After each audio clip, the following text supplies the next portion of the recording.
GoNat 2025, 13th and 14th of September, SS Convention, Shamshabad.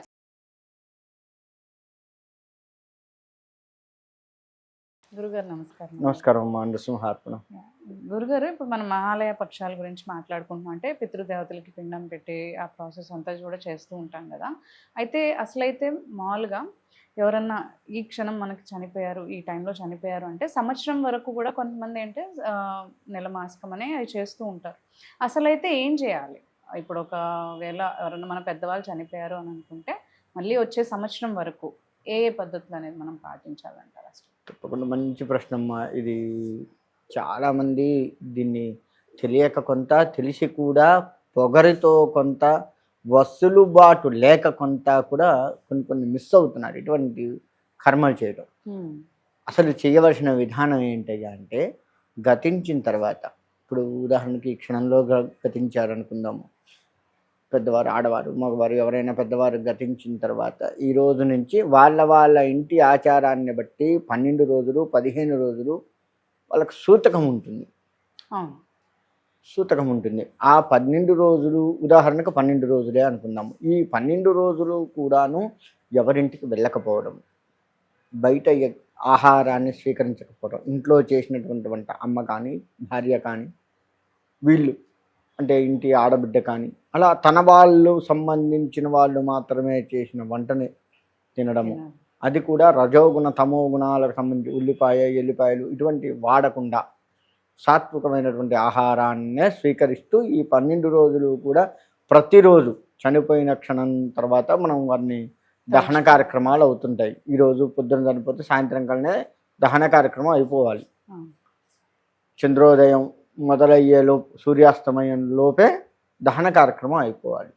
కొంతమంది సాయంత్రం 5:30, 6 చనిపోతారు. వారికి మరో రోజు దహన కార్యక్రమం అయిపోవాలి. ఇలా దహనం అయిన తర్వాత 3వ రోజు 5వ రోజు వాళ్ళు అసలు ఒరిజినల్గా చెప్పాలి, శాస్త్రం చెప్పాలి అంటే మరో రోజే, దహనం అయిపోయిన మరో రోజే కాడెత్తిపోయటం అంటారు.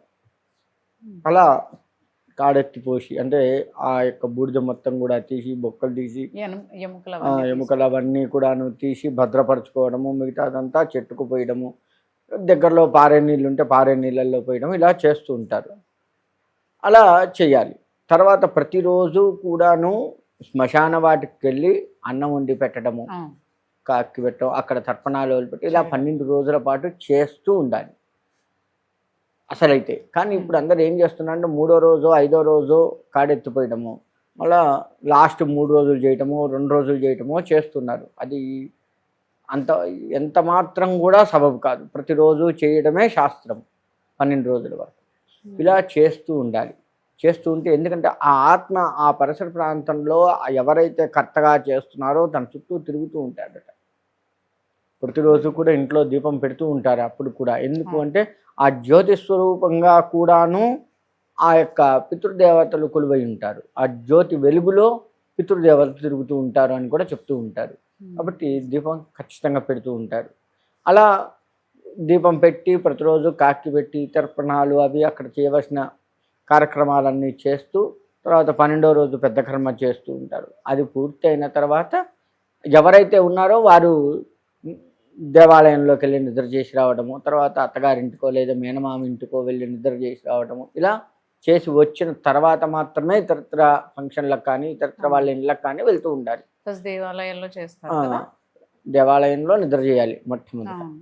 ఈ 12 రోజులు కూడా వారి ఈ సంవత్సరికం వరకు కూడా, మళ్ళీ ఈ సంవత్సరికం వరకు కూడా వారు దేవాలయాలకు వెళ్ళొచ్చు, ఇంట్లో దీపారాధన కూడా చేసుకోవచ్చు. ప్రతిరోజు దీపారాధన చేసేది ఆచారం ఉంటే ఖచ్చితంగా చేసుకోవచ్చు. చెయ్యవద్దు అని అంటూ ఉంటారు. ఏంటంటే ఇదంతా అపశకునంగా భావించి చెయ్యొద్దు అంటారు. కీడు కదా భావించి, సూతకం ఉంటుంది అని భావించి చెయ్యొద్దు. పండగలు చెయ్యరు, కొబ్బరికాయ కొట్టరు, యజ్ఞయాగాదులు, వ్రతాలు, పెళ్లిళ్ళు ఇటువంటివి ఉండవు వాళ్ళకు కూడా. కానీ ఖచ్చితంగా ప్రతిరోజు ఇంట్లో దీపారాధన చెయ్యవచ్చు.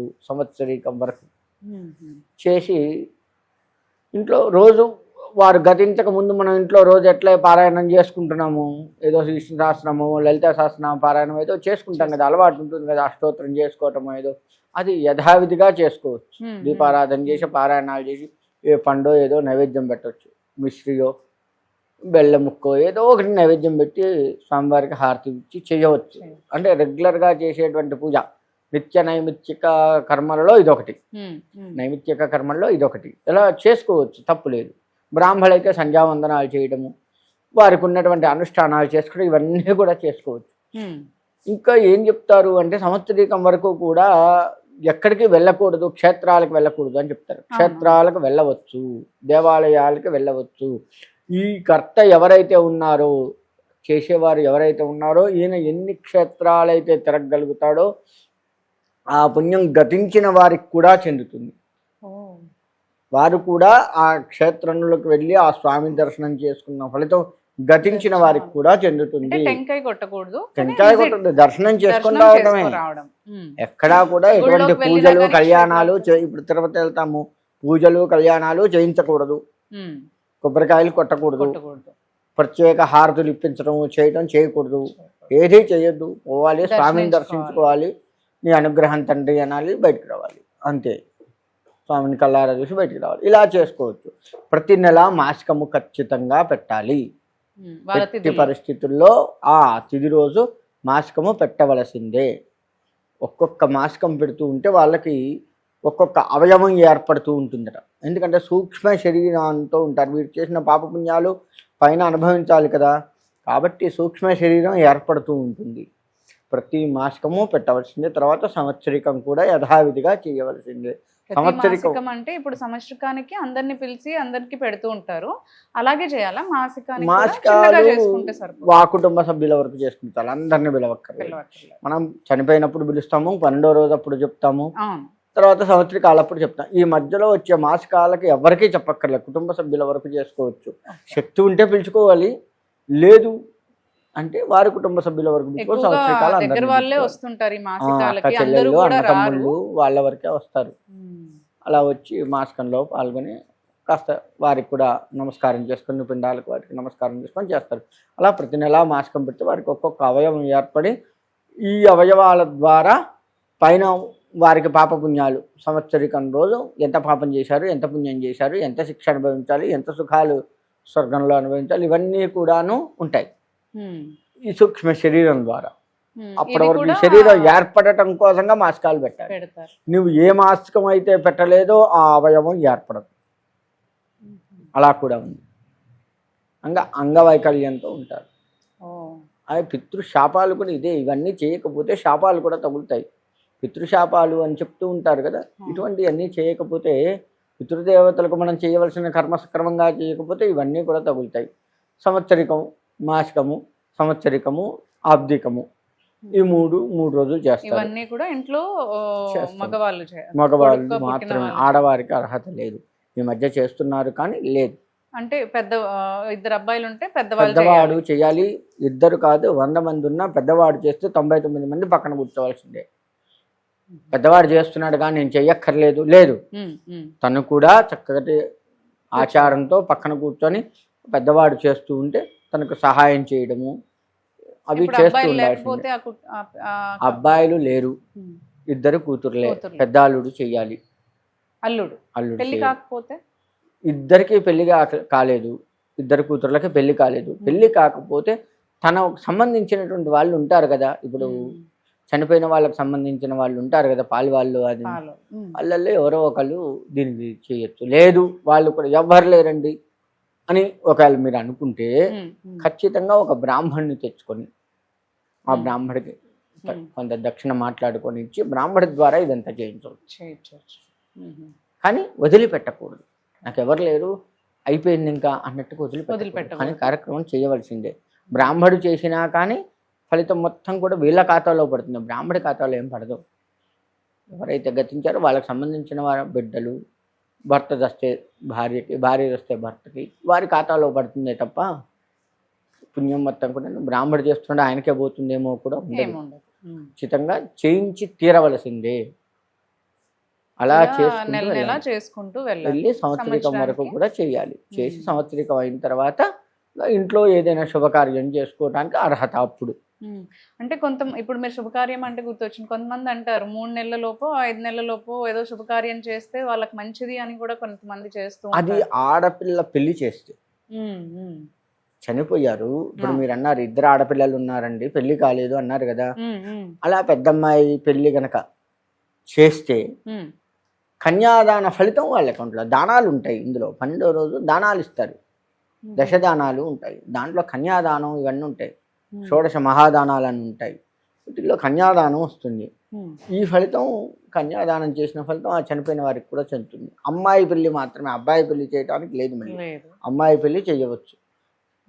కాబట్టి ఎవరైనా పక్కన వాళ్ళు పీటల మీద కూర్చోవాలి, మళ్ళీ ఇక్కడ వీళ్ళెవరు కూర్చోడానికి లేదు. సూతకంలో ఉన్నటువంటి వారు ఎవరినైనా కూర్చోబెట్టుకోవాలి, అక్క బావ ఎవరో ఒకళ్ళు ఉంటారు కదా, బాబాయ్ పిల్లి ఎవరినన్నా కూర్చోబెట్టుకొని చెయ్యాలి తప్ప వీళ్ళు కూర్చొని చేయడానికి లేదు. కన్యాదానం వరకు చేయవచ్చు, ఆడపిల్ల పెళ్లి వరకు చేయవచ్చు, తప్పులేదు. ఇంకా మిగతావి ఏవి చేయడానికి సంవత్సరం వరకు అయితే ఇలా చేసుకోవచ్చు. 2 అమ్మాయిల పెళ్లి చేస్తే ఇంకా మంచిది. 2 అమ్మాయిలు అన్నారు ఇందాక మీరు, 2 అమ్మాయిల పెళ్లి ఈలోపు కుదిరి చేస్తే మంచిదే. అలా అల్లుడుగా వచ్చిన వాళ్ళు ఈ సంవత్సరికం అప్పుడు చేయడానికి ఉండదు. లేదు మళ్ళీ అలా లేదు. కొత్తగా అల్లుడు వచ్చాడు మొదట ఎవరైతే చేస్తున్నారో వారు చేయడమే ఉత్తమము. లేని పక్షంలో ఇప్పుడు వారు కూడా గతించి ఉన్నారు అనుకో, చేస్తున్న వారు కూడా ఎవరు శాశ్వతం కాదు కదా. ఇవాళ చేయగానే ఇప్పుడు ఇక్కడ ఉన్నాము, ఇంటికి పోయేసరికి ఏమవుతుందో తెలియదు కదా. అటువంటి పరిస్థితుల్లో ఉన్నాం కదా మనం. అటువంటి సమయంలో చేయవచ్చే తప్ప ఉంటే మాత్రం అతనితోటే, ఒకవేళ అనారోగ్యం మంచం మీద ఉన్నా కానీ వేరే వాళ్ళని పెట్టుకొని చేయొచ్చే తప్ప మధ్యలో వచ్చిన వారిని ఎవరితోటి లేదు. కరెక్ట్గా చెప్పాలి, ఫస్ట్ నుంచి ఎవరు చేస్తున్నారో వారితో చేయించడం ఉత్తమంగా చెప్తాం. ఈ సంవత్సరికానికి అప్పుడు కూడా ఏం చేయాలి మనకంటే పిండాలు వదులుతూ ఉంటారు కొంతమంది, నువ్వుల నీళ్ళు. మనం మాసికం ఎట్లా చేస్తామో అలానే చేయాలండి. పిండ ప్రదానం తప్పనిసరి. నెలమాసికాలకు కూడా పిండ ప్రదానం కంపల్సరీ.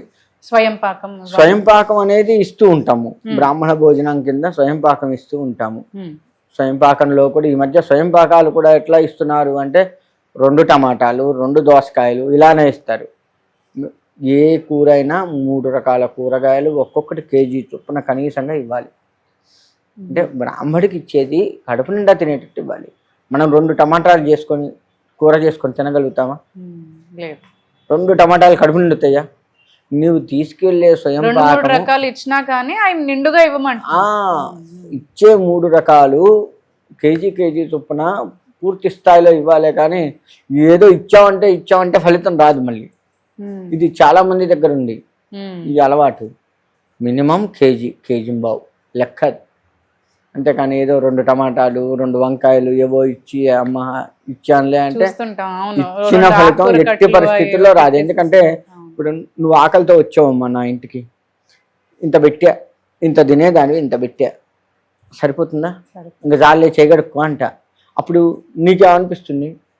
2 ముద్దల కడుపు నిండదు, పెట్టే సగం పెడితే పుణ్యం రాదు కదా.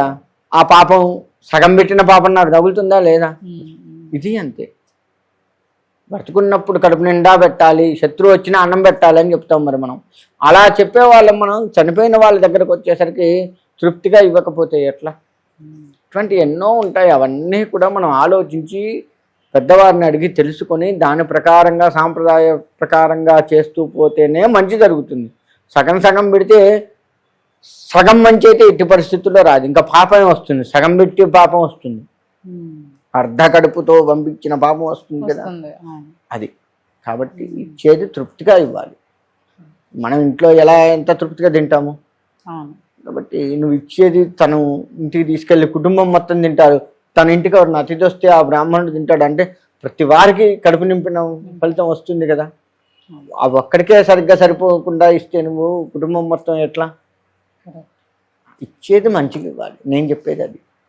దక్షిణ కూడా బేరాలు ఆడుతున్నారు, అది పనికిరాదు, అసలు అది పనికిరాదు. సరే, దాని గురించి మళ్ళీ ఎపిసోడ్లో చెప్పుకుందాం వివరంగా. అసలు అలాగే గురుగారు, ధన్యవాదాలు. మంచిగా.